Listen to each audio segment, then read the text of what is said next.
Halo kelas 11 SMA Frater Don Bosco Banjarmasin, berjumpa kembali dalam pelajaran sejarah Indonesia.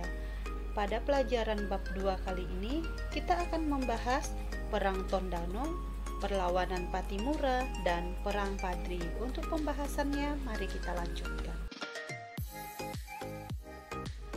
Perlawanan rakyat terhadap pemerintah kolonial Belanda yang akan kita bahas pada video kali ini yaitu Perang Tondano, perlawanan Pattimura, dan Perang Padri.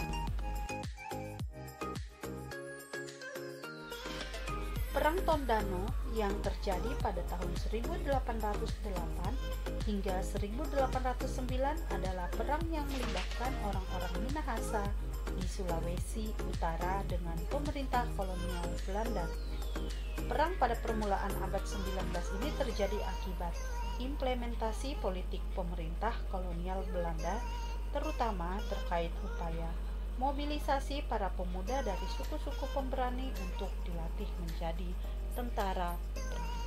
Adapun dapat disimpulkan bahwa latar belakang dari Perang Tondano, rakyat menentang kebijakan Belanda merekrut orang-orang Minahasa menjadi serdadu Belanda.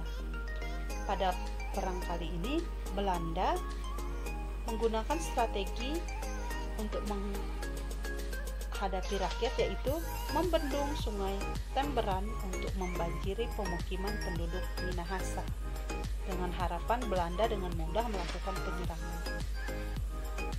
Perang ini berlangsung hingga pada bulan Agustus 1809 dan perang dimenangkan oleh rakyat Minahasa. Pada dasarnya, strategi Belanda membendung sungai Temberan justru menjadi senjata makan tuan bagi pihak Belanda karena air sungai yang meluap mempersulit gerak pasukan Belanda, sehingga peperangan pun dapat dimenangkan oleh rakyat Minahasa.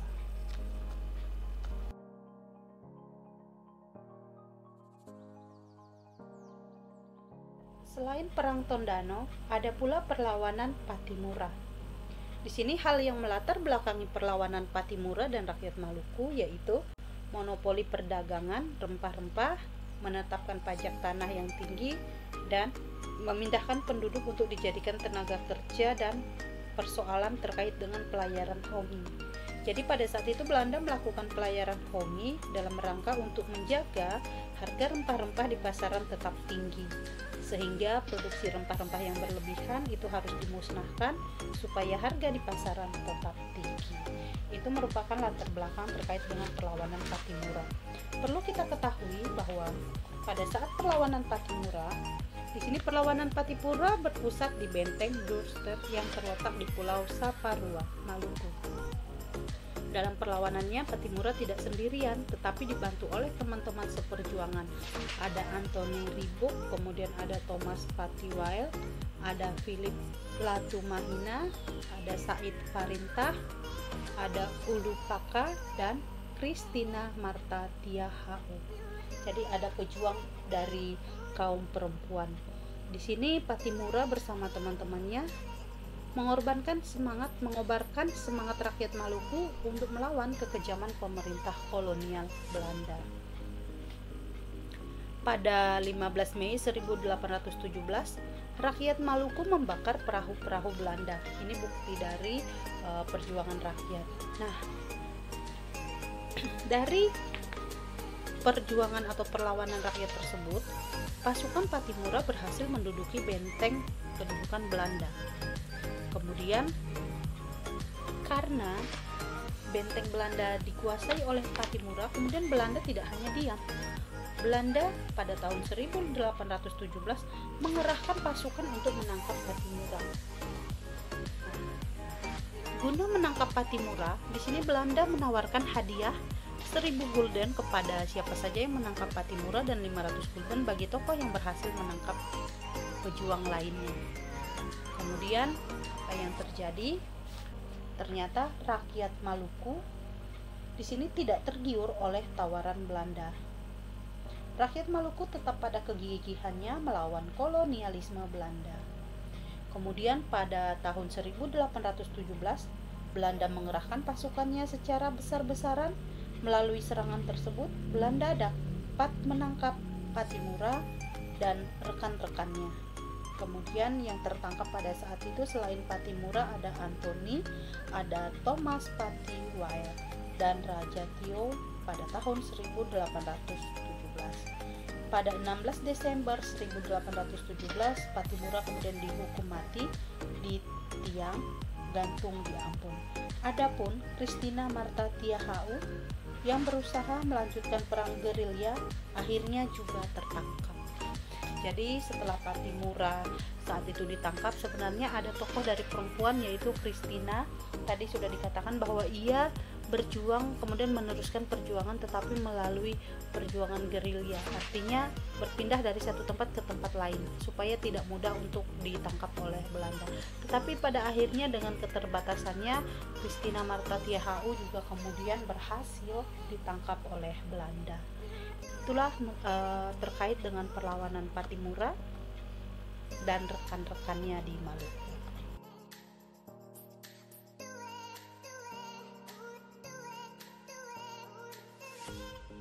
Perang berikutnya yaitu Perang Padri. Perang Padri bermula dari pertentangan antara kaum ulama dan kaum adat dalam masalah praktik keagamaan.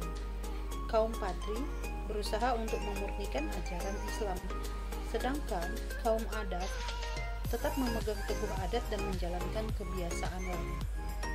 Hal tersebut tentu bertentangan dengan apa yang diupayakan oleh kaum Padri untuk memurnikan ajaran Islam. Upaya kaum Padri memurnikan ajaran Islam memicu kecemasan kaum adat yang terdiri atas raja dan bangsawan Minangkabau. Bahkan, upaya kaum Padri tersebut menyebabkan terjadinya perang saudara. Dalam perang ini, kaum adat merasa terdesak, kemudian mereka meminta bantuan Belanda pada tahun 1821. Dengan diberikan bantuan oleh Belanda, kemudian Belanda pun memanfaatkan keadaan ini sehingga Belanda justru memperumit keadaan. Jalannya Perang Padri dapat kita lihat dalam 3 fase. Fase pertama yaitu 1821 hingga 1825.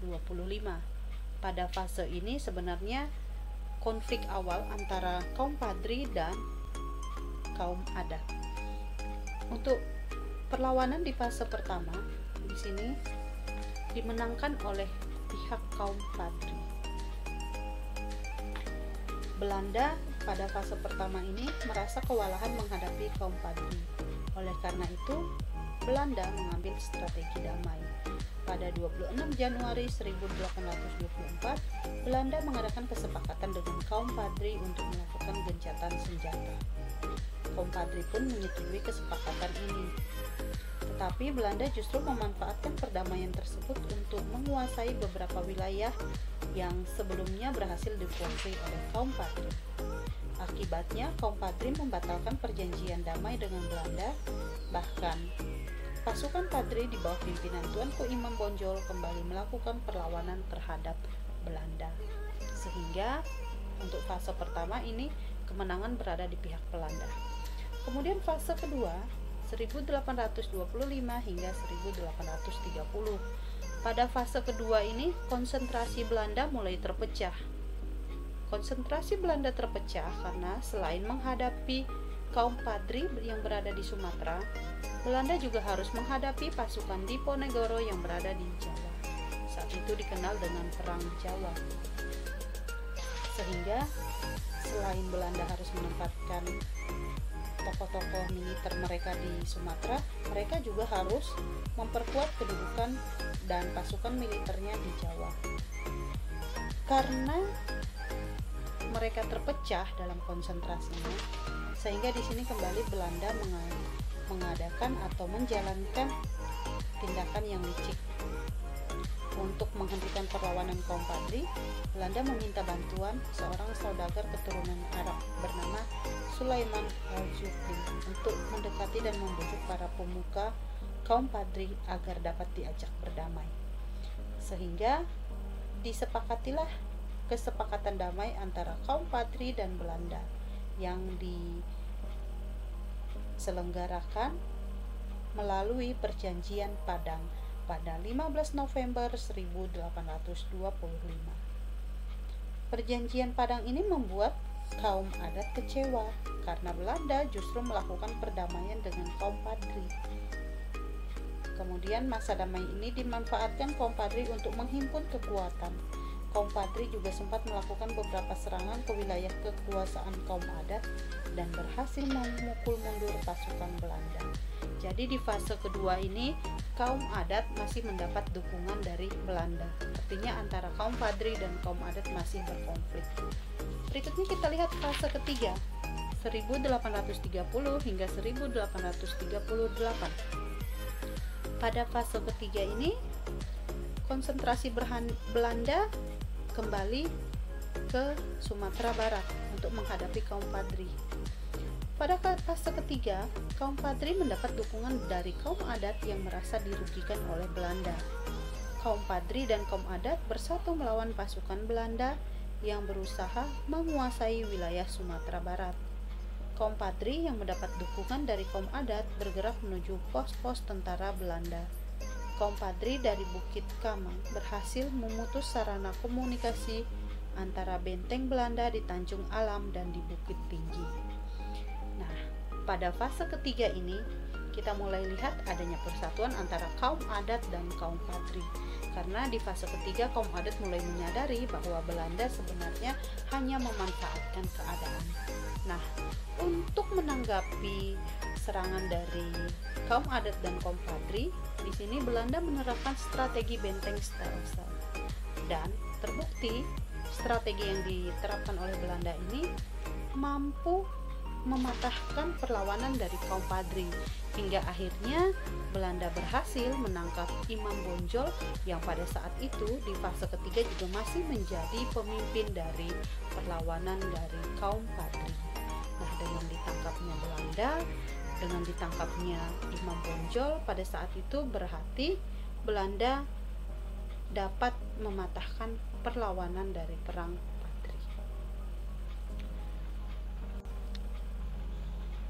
Perlawanan berikutnya yaitu Perang Padri. Perang Padri bermula dari pertentangan antara kaum ulama dan kaum adat dalam masalah praktik keagamaan. Kaum ulama, mereka memegang teguh dan ingin memurnikan ajaran Islam. Sedangkan kaum adat, mereka terbiasa dengan memegang teguh adat dan menjalankan kebiasaan lama. Nah, hal itu bertentangan dengan kaum ulama atau kaum Padri. Upaya kaum Padri memurnikan ajaran Islam memicu kecemasan kaum adat yang terdiri atas raja dan bangsawan Minangkabau. Bahkan, upaya kaum Padri tersebut menyebabkan terjadinya perang saudara. Dalam perang ini, kaum adat terdesak. Kemudian, kaum adat meminta bantuan Belanda pada tahun 1821. Kondisi ini dimanfaatkan Belanda untuk turut terlibat dalam urusan Minangkabau. Dalam perkembangannya, keterlibatan Belanda justru memperumit keadaan. Jadi dapat disimpulkan untuk latar belakang yaitu Belanda mencampuri konflik antara kaum adat dan kaum Padri. Belanda ingin menancapkan hegemoni di wilayah Sumatera Barat dengan campur tangan dalam konflik antara kaum adat dan kaum Padri. Untuk jalannya perang, ini terdiri dari 3 fase. Fase pertama yaitu tahun 1821 hingga 1825. Fase kedua 1825 hingga 1830. Pada fase kedua ini bertepatan pula dengan peristiwa Perang Diponegoro atau yang biasa dikenal dengan Perang Jawa. Jadi pada fase kedua ini konsentrasi Belanda terpecah. Selain Belanda harus mempersiapkan diri menghadapi kaum Padri di Sumatera, Belanda pula harus menghadapi kaum atau pasukan Diponegoro yang ada di Jawa. Dan fase ketiga 1830 hingga 1838. Baiklah, kita lihat setiap fasenya. Fase pertama, Perang Padri merupakan masa awal Belanda ikut campur dalam urusan kaum adat. Fase pertama diawali dengan penyerangan kaum Padri terhadap pos-pos dan pencegatan patroli Belanda. Dalam fase pertama ini, pasukan Padri dipimpin oleh Tuanku Pasamah dan Tuanku Nan Receh. Pasukan Padri melakukan perlawanan di berbagai tempat. Dalam perlawanan ini, kaum Padri menang telak atas Belanda dan kaum adat. Kaum Padri berhasil menguasai Sungai Puat, Guguk Sigandang, Tanjung Alam, dan Boni. Kemudian fase kedua, tahun 1825 hingga 1830. Fase kedua, Perang Padri terjadi bersamaan dengan Perang Diponegoro yang terjadi di Pulau Jawa. Perang Diponegoro yang membuat Belanda kewalahan memaksa Belanda menarik pasukannya yang ada di berbagai wilayah untuk membantu memadamkan perlawanan pasukan Diponegoro.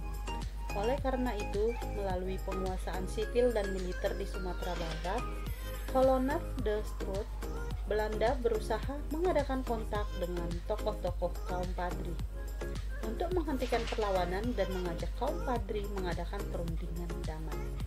Akan tetapi, kaum Padri mengabaikan ajakan damai dari Belanda karena Belanda sudah terbiasa bertindak licik. Pada fase kedua ini, di sini Belanda menawarkan perundingan damai kepada kaum Padri. Kemudian, perundingan damai pun pada akhirnya disepakati antara kaum Padri dan Belanda. Sehingga di tanggal 15 November 1825 terjadilah perjanjian Padang antara kaum Padri dan Belanda. Pada dasarnya, perjanjian itu membuat kaum adat kecewa karena Belanda justru melakukan perdamaian dengan kaum Padri. Kemudian, masa damai ini dimanfaatkan kaum Padri untuk menghimpun kekuatan. Kaum Padri juga sempat melakukan beberapa serangan ke wilayah kekuasaan kaum adat dan berhasil memukul mundur pasukan Belanda yang menjaganya. Kemudian pada fase ketiga,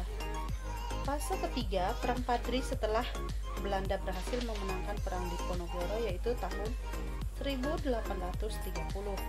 Setelah Perang Diponegoro berakhir, semua kekuatan Belanda dikonsentrasikan ke Sumatera Barat untuk menghadapi kaum Padri. Pada fase ketiga ini, kaum Padri mendapat dukungan dari kaum adat yang merasa dirugikan oleh Belanda. Jadi di fase ketiga, kaum adat di sini menyadari bahwa Belanda itu ternyata hanya memecah belah dan merugikan mereka, sehingga kaum Padri dan kaum adat di fase ketiga ini bersatu melawan pasukan Belanda yang berusaha menguasai wilayah Sumatera Barat. Kaum Padri yang mendapat dukungan dari kaum adat bergerak menuju pos-pos tentara Belanda. Kaum Padri dari Bukit Kamang berhasil memutus sarana komunikasi antara benteng Belanda di Tanjung Alam dan Bukit Tinggi. Kemudian di fase ketiga, Belanda menerapkan strategi benteng Staltensel. Pada 28 Oktober 1837, Imam Bonjol yang merupakan pemimpin dari kaum Padri dan kaum adat pada fase ketiga ini berhasil ditangkap oleh Belanda. Sehingga kemudian setelah ditangkap, Tuanku Imam Bonjol diasingkan ke Cianjur. Selanjutnya pada tahun 1839, Tuanku Imam Bonjol dipindahkan ke Ambon dan pada tahun 1841 dipindahkan ke Manado. Jadi dengan berhasilnya Belanda menangkap pemimpin Tuanku Imam Bonjol, beberapa pemimpin pasukan Padri pun telah menyerah.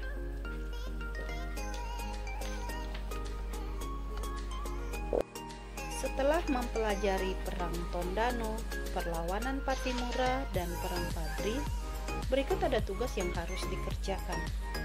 Tugas ini dikerjakan di buku sejarahnya masing-masing, ditulis dengan rapi dan lengkap dengan identitas. Selamat mengerjakan tugas. Terima kasih telah menyaksikan video kali ini. Sampai berjumpa kembali dalam video berikutnya. Salam sehat selalu dan tetap semangat.